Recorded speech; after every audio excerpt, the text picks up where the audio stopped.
Space Amoeba. Mother Space Amoeba. Space Amoeba. Mother Space Amoeba.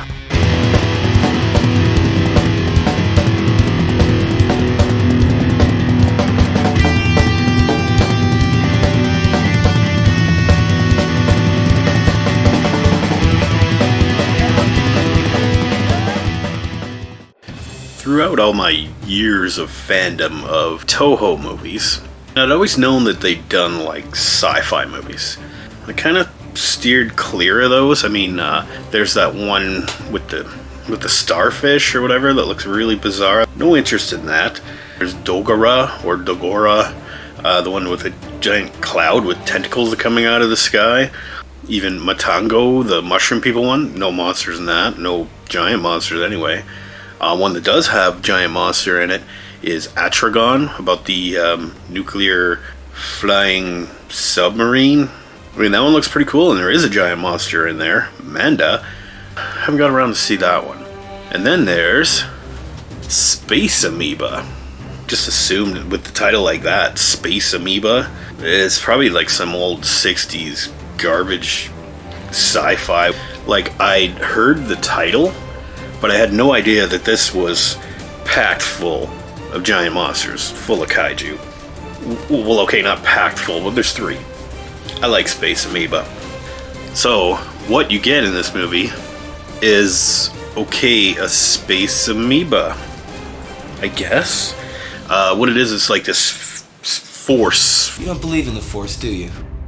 Like a cloud or mist that comes from space, and it's got sentience, and it mutates and possesses creatures here on Earth.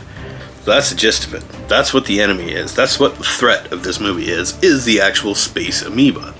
But it's not, they never say that in the entire movie. They never say amoeba. But it's really the result of what the Space Amoeba does that fucks people up, right? So our story begins with a rocket launch to Jupiter. There's a probe sent out to, I think it's supposed to be going to one of the moons of Jupiter, or orbit around Jupiter, something like that, and it's supposed to come back in 3 years. But instead, it gets launched out into space, and we get to see it get invaded by the Space Amoeba, and then the capsule immediately returns back to Earth. Like, it was supposed to be gone for like 3 years or something like that, and it's back in like 2 months. Aliens, man. And one of our main characters, who's a photographer, just happens to be on a plane, and he just happens to look out the window at the exact moment that he sees this probe falling from the sky. And he knows exactly what it is, because it's got a name. It's called the Helios. And he's like, oh, that's the Helios probe.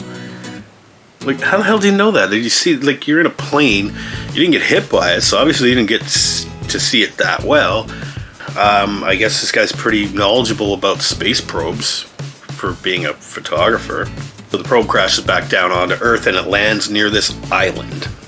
We'll get to that in a moment. The photographer goes to his boss at the newspaper or magazine or wherever he works. He's like, I want to start an expedition to go find this space probe that I saw crash into the ocean. I know exactly where it is, and let's go and get it. And the editor's like, you're insane, I'm not paying for that. So then he storms out of the boss's office, and then he gets confronted by a woman who just happens to work for a company that just happens to want to go to this exact island where this probe crashed nearby. She works for like a real estate company. They want to put up a resort on this tiny little island with only like 80 inhabitants in the South Pacific. And so the photographer says, yeah, for sure, I'll join in. So they start an expedition. They go to the island. They're also joined by like the woman's boss, who's like a scientist of some sort, I guess, ecological scientist. I don't know, I can't remember. A lot of shit happens in this movie. But then they also meet a shady character who says that he's an anthropologist and he wants to go to the island to study the locals. But in reality, he's like an industrial spy, and he's actually wanting to find out about I guess about the resort, or maybe he thinks somehow he can get a hold of this Helios probe or whatever, if there's any secrets to be had, then whatever, he's an evil spy. But we don't really know that until later in the movie. Before they get to the island, the village is attacked by Gazora, who is like, the village worships this being as a god, but really it's only been there for like a week or something, because like it was mutated by the probe, or the space amoeba coming out of the probe and possessing a cuttlefish and making it grow to giant proportions, and it don't make a lot of sense. But anyway, it's possessed by the space amoeba, and it attacks a village and kills a bunch of people. Then our expedition gets there. They all the locals are all frightened of this stuff, and they're like, no, we want to find out what's going on. So they go exploring all over the island, and they run into the squid, cuttlefish rather. I mean, it looks like a squid. Actually, it's a really goofy looking kaiju suit, puppet, whatever, but it still looks better than that squid thing in Gamera versus Virus. I mean, oh my god, that thing was ridiculous. This is similar, but much better. So yeah, the giant squid attacks again, and they manage to kill it, and the space amoeba leaves the creature, and then almost immediately inhabits another creature, a giant crab, whose name is Ganymedes, or Ganymedes. This is my favorite creature in this whole movie. It's just this big, dumb, goofy-looking crab thing, and he's got this weird, furry mouth, and his eyes are all over the place, his googly eyes. But yeah, that's menacing our characters, and which is something that's kind of interesting about this, is there isn't like a lot of like city destruction or anything. As a matter of fact, there's none. These creatures are small enough to still menace the human characters. Well, they actually go after them and pick them up with their crab claws and stuff, and so the giant crab gets his eyes shot out, which is kind of cool, I thought. And then he gets blown up, and spectacularly. Yeah, it blowed up real good. So the space amoeba leaves the crab and inhabits one of the humans, the shady guy. Basically, the alien reveals its plan to this guy, telepathically, I guess. Yeah, they want to take over the Earth. Ooh, big surprise. But the space amoeba is having trouble here on Earth because on this island, there's a whole lot of bats. There's also dolphins. Now, the two things that those animals have in common are like echolocation, or like high-pitched ultrasound, and apparently that's like, it's deadly to these aliens, or it's keeps them away. So the aliens recruit the shady business guy into like killing all the bats on the island in certain caves or whatever, so that they can bring up more monsters and they're not going to get scared away by bats. Yeah, the science here, like I said, it don't really hold up that much. But yeah, so another crab gets reanimated. Like the first one got blown up, but they're like, okay, well, we need another crab. So they bring another one, and they start attacking the villagers. And then they also animate a giant turtle, or giant snapping turtle. And his name is Camebus. Or at least I think that's how it's pronounced, because I mean, it's spelled like amoeba, but it's got a K on the front. Anyway, he's kind of dumb looking, and he doesn't really look that much like a turtle that I've ever seen.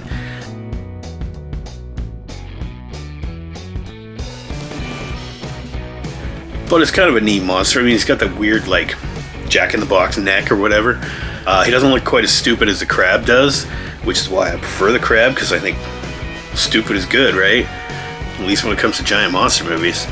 At the end of the movie, the bats get freed or whatever, or the bats go after the monsters because the human characters figure out the weakness. And so the instructions from the aliens are all scrambled in their brains, and so they start fighting each other, and you get like this big epic giant turtle versus giant crab battle at the top of a volcano, and then of course they both like fall in somehow, and problem's over.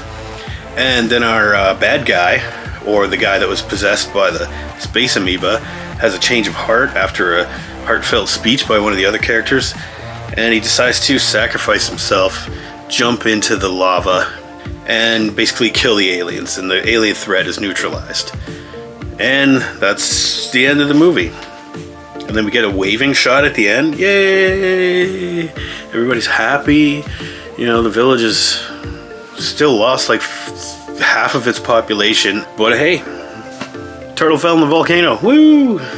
Yeah, Space Amoeba is a pretty crazy movie. I didn't know what to expect going into this one. Like I said, I'm not really a fan of those Toho sci-fi movies, because if they don't have giant monsters in it, forget it. This one did, and it was cool, and it was good to see like a couple of like recurring Toho actors in here as well. Also, this was directed by Ishiro Honda, who was like the legendary director of so many Godzilla Showa era movies. Anyway, it was a good time. It was good monster action. The characters were likable enough. Like I said, I've seen a bunch of these actors in a bunch of different movies before. I watched it in the original Japanese, and no dubbing for me this time. There was no Nick Adams in it, so what's the point in watching the American dub? Yeah, it was alright. Space Amoeba. I think overall, I'm gonna have to give Space Amoeba a B+. It was as entertaining as Frankenstein Conquers the World. Maybe a little bit more so, because there was more monsters and there was a lot more silly monster action in there. I mean, the special effects are this level of quality you would expect from a movie from 1970. It was fun. It was dumb, loud, fun, which is all you can really ask for in a kaiju movie. B+. So until the next fun-filled video, have a good one out there, everybody.